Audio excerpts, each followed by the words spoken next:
Okay, the next video we're going to do for you guys is an instructional video on how to image the scapula. We're going to be doing two views for this video, the AP and the lateral scapula. So Mrs. Skaggs is going to be my patient. We're going to use 10 by 12 again, making sure that our little line is at the top.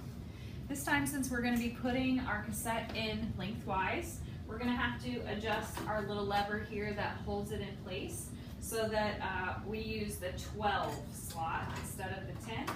Since we're using the 12-inch top to bottom, we want to make sure that's centered properly. So I'm going to lock this in with the lever. And there we go. All right, we'll get a shield for Mrs. Skaggs. This one, just like for the shoulder, you're going to want to make sure that you're asking about any potential artifacts like a bra strap or a necklace or anything that might be in our way. And we're going to start with that shield out in front, and I'm going to have her back right up against here. We're going to look at the left scapula. So I'm going to turn my light on here. I'm at 40-inch SID, and again, this is automatically collimated to my 10 by 12. I'm going to scoot her towards me so that I'm looking at that side. Now what you're going to notice about scapula is that the positioning is very, very similar to shoulder. We're just doing a couple different things. So for the scapula, I'm again looking for her coracoid, which is very easy to find. I just feel out here until I feel that little bony protrusion, and I'm going to center an inch below there. I'm going to scoop her over just a little bit again. There we go. And so I'm going to raise up a little bit here. Then I'm going to check my tray. I need to move my bucky up a little bit to get it lined up. There we go. All right, so we're good there. So now I'm going to go ahead and mark it out here in my light. And I can collimate top to bottom, because I don't need all that light behind her. Okay. And now we're ready for the main difference between the shoulder and the scapula, which is the placement of the arm. For the AP, I'm going to have her raise her arm out and bend it at a 90-degree angle. And then I'm just going to make sure that her elbow isn't up against the bucky and her body away, like we were talking about before, or her body up against there and her elbow really far out. I want her entire arm and hand to be parallel with the image receptor, so I want it to be in one single plane.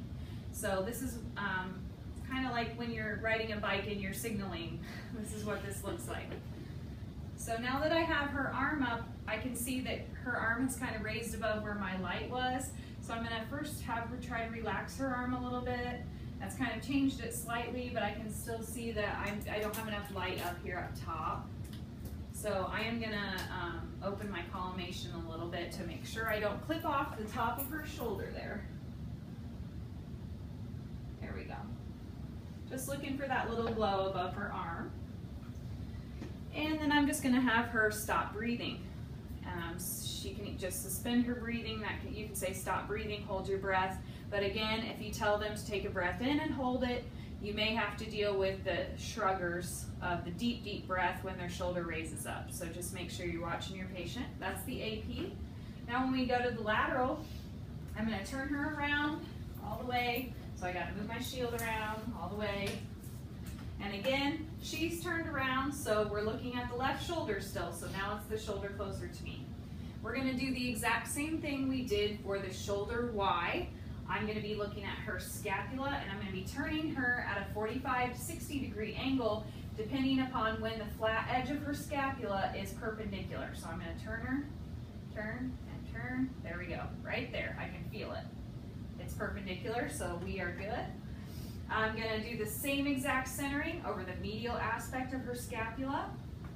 I'm going to collimate in a little bit here, though, so I don't need all that light out to her other shoulder.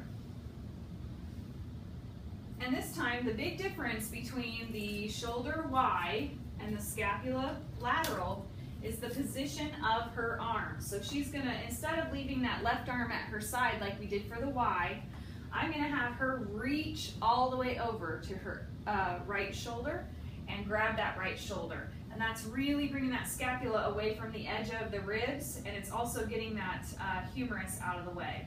So I'm going to, since she reached over, we kind of moved around a little bit, so I'm gonna just make sure I reposition and get her right where I need her. She's centered over that medial aspect.